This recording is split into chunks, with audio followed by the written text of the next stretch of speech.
All right, let's talk about what's going on with the political implications of having a sitting U.S. mayor indicted. They're certainly wide-ranging. To analyze it all with us right now, Fox 8 political analyst Mike Sherman.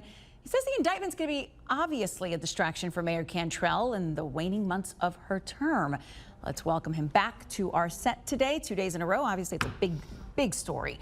Where is she? Yeah, so this is a surprise to me. Mayor Cantrell never one for silence. She's actually had a defiant tone throughout the course of this investigation. Saturday, Sunday, Monday, we're now on Tuesday morning. We have not yet heard from her. I'm waiting to hear from Eddie Castang, her attorney, or her. Will there be a defiant tone, or are they not going to fight this? And we need to hear from her because we need to know whether there's an interim mayor situation happening. What's your prediction on what can happen next? Okay, so we opened up the city charter. So there's only two ways we get an interim mayor for the duration of the term, who would actually be an acting mayor, and that would be a conviction. Not possible. You can't get to a trial and to a conviction before January 15th. Yep.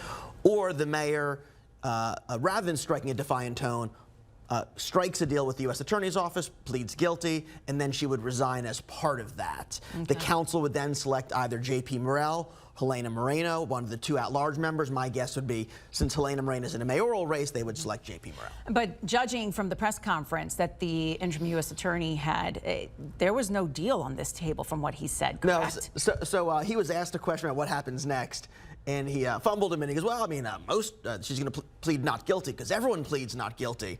But that little moment was a signal that at that point on Friday afternoon, there was no deal between the United States government and LaToya Cantrell. And this is all meaningful because you have people like Randy Farrell still out there. You have Faoud Zatan still out there.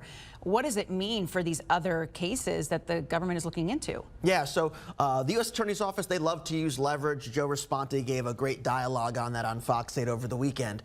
So when that next meeting happens between Mayor Cantrell's attorney, Eddie Castang, and Jordan Ginsburg, or whoever the U.S. attorney is that takes that meeting, he's the chief of public integrity, I assume he's going to lay out her options if she pleads guilty. And with all of these other investigations out there where she is unindicted, but listed as potentially involved or an unindicted co-conspirator potentially on contract or fraud, other issues, maybe the U.S. Attorney's Office didn't indict her because she's fully not guilty and there's not enough evidence.